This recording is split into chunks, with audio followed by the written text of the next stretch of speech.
Hey, Kyle, good to see you. We are tackling some really big questions today, starting with, can I retire early? And more specifically, do you have a plan for healthcare? So listen to this, Kyle. A recent survey of 2,000 retired Americans found that most expected to retire at 63.2, but instead retired at 61 and a half.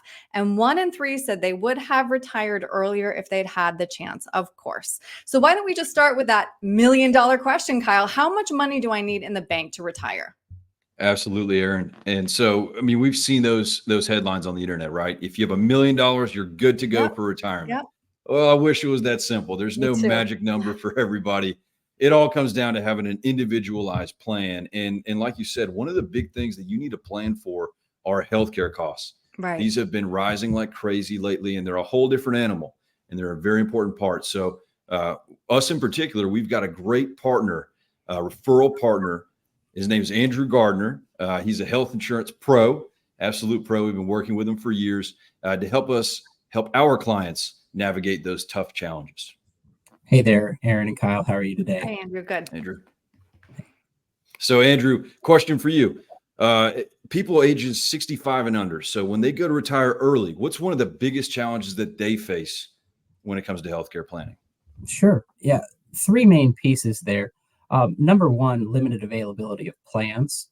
Since the inception of the Affordable Care Act, plans that are available on the individual market are now limited, mostly towards smaller network HMO plans.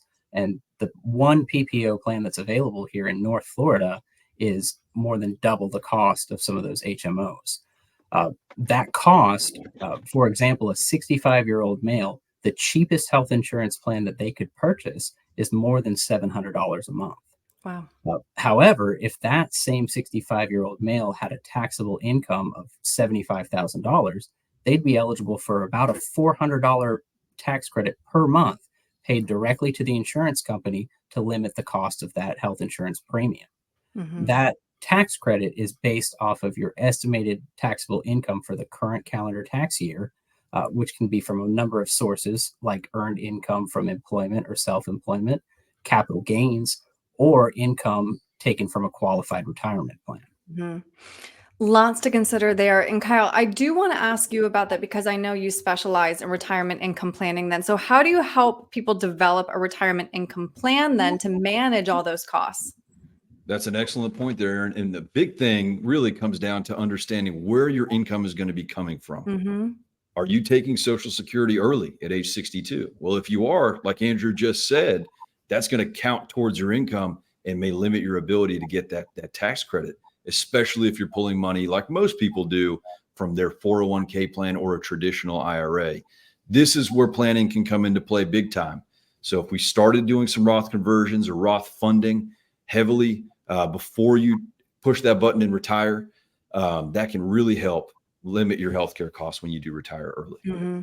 All right. So it's one thing to retire early. Of course, we know that Medicare starts at 65. Andrew, what changes then when I'm 65 and now qualify for Medicare? Oh, yeah, the magic number. When you're 65, you're finally eligible for Medicare Parts A and B, which is original Medicare. Part A of Medicare, which is your hospitalization insurance, has no monthly cost as long as you've worked 40 quarters and paid Social Security and Medicare taxes. However, Part B of Medicare, which is your outpatient medical insurance, has a base premium of $174.70 a month. That monthly premium, however, is subject also to an income-based adjustment. If you're a single tax filer, if your income is more than $103,000, they're going to upcharge your Part B of Medicare's cost, depending on what your income was 2 calendar years ago. If you're filing a joint tax return, that number is $206,000 and increases in brackets from there. And Andrew, like I just talked about with the Roth conversion, if you wait till after 65, those Roth conversions are going to count towards that income for those IRMA brackets. So waiting longer to do the Roth conversion, there might be an unfortunate surprise that some people run into if they're not aware of that. So the earlier we can get to the planning side, the easier it is to manage both sides, under 65 and over. Well said, Kyle. This all comes down to proactive planning. Clearly, a lot of moving parts here. I appreciate the team effort. It's been such a pleasure to talk to you both today. Kyle, if somebody would like to ask you some more questions, how can they get a hold of you? Sure. The best way is through our website. That's firstcoastfinancialgroup.com. And you, Andrew? We also have a website, gardnerandcompany.com, or you could call our office directly, 904-737-3636. Right. Thank you both so much for your time today. I appreciate it. Thank you, guys.